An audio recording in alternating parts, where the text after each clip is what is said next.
Hey everyone, my name is Erin and I'm a children's librarian at the Central Library of the Buffalo and Erie County Public Library System. And today I'm going to read you a story.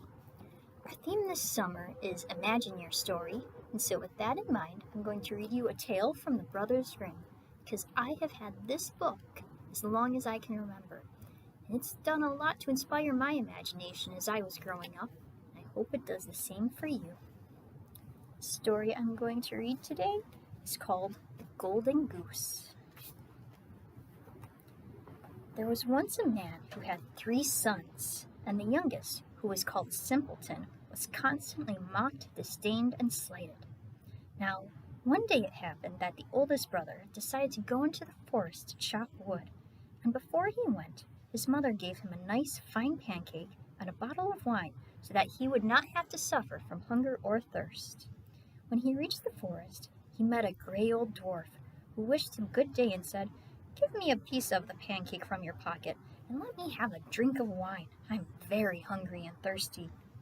However, the clever son answered, "If I give you my pancake and my wine, then I won't have anything for myself, so get out of my way." And he left the dwarf standing there and went further into the forest. When he began chopping down a tree, it did not take long for him to make a slip and cut himself in the arm, so he had to return home and have his arm bandaged. All this happened because of the Great Dwarf.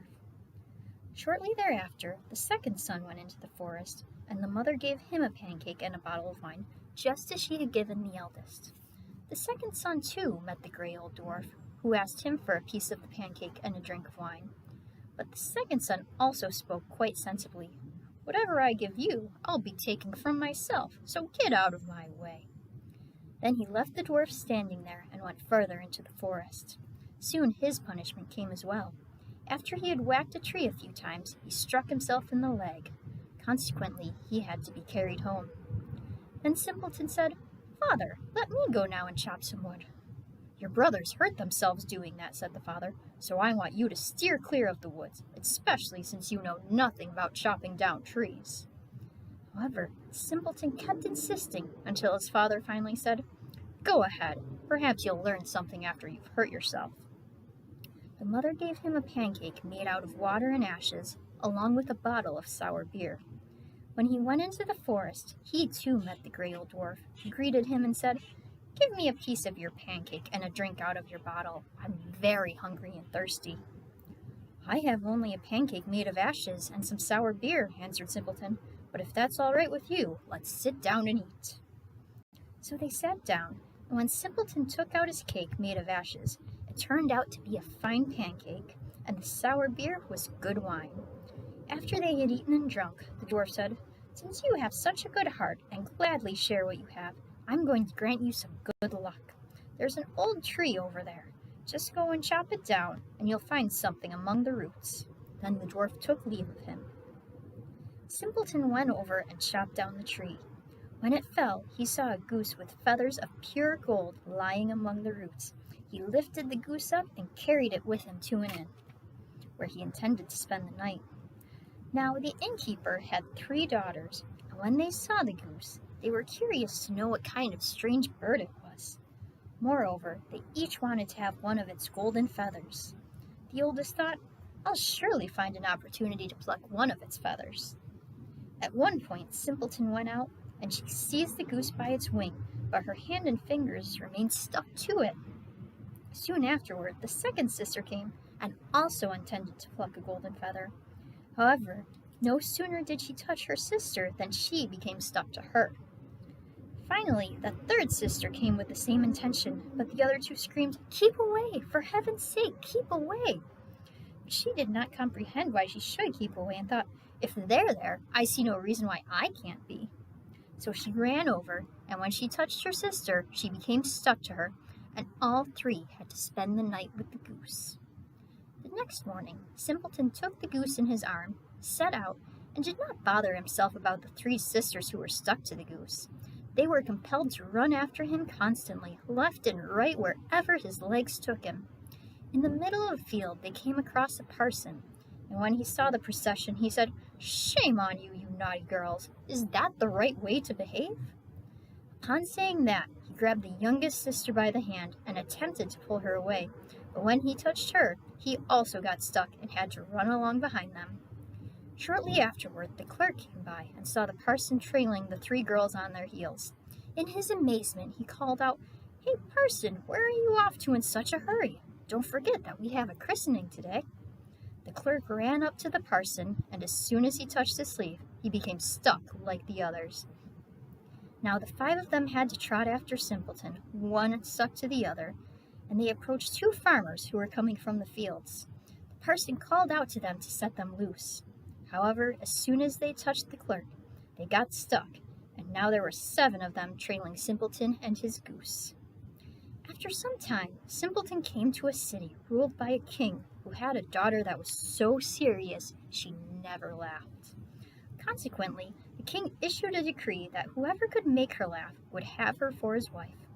When Simpleton heard that, he went before the king's daughter with his goose and its followers, and when she saw the 7 people all attached to one another and running along, she burst out laughing, and it appeared as if she would never stop. So Simpleton demanded the princess as his bride, but the king had no desire to have him for a son-in-law and raised all kinds of objections. Eventually, he said that first Simpleton would have to produce a man capable of drinking the contents of a cellar full of wine before he could wed his daughter. Now, Simpleton quickly remembered the Grey Dwarf, for he thought that he might help him. Therefore, he went out into the forest, right to the spot where he had chopped down the tree. There he saw a man with a sad face, sitting and moping. Simpleton asked what was bothering him so much, and he answered, "I'm terribly thirsty, and don't seem to be able to quench my thirst. I can't stand cold water.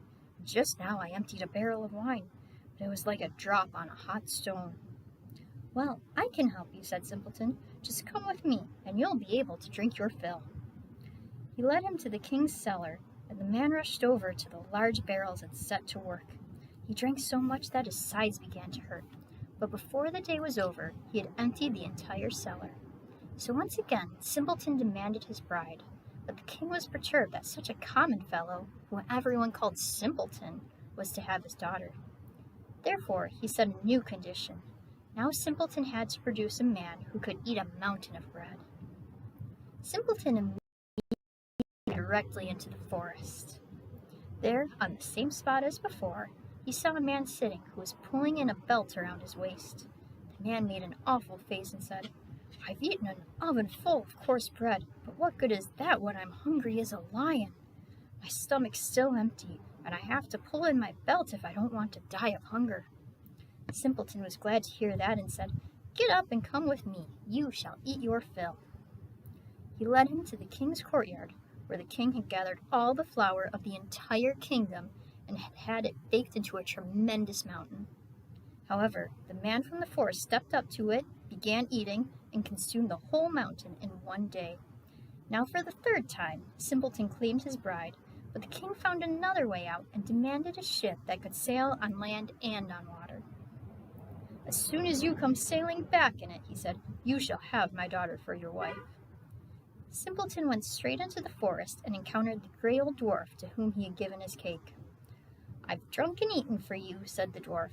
"Now I'll also give you the ship.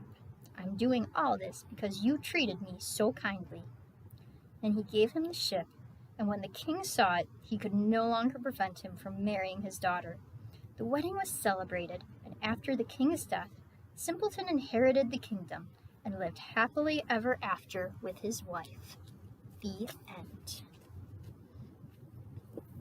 So I hope you all enjoyed that, everyone. Hope you have a great summer. See you around.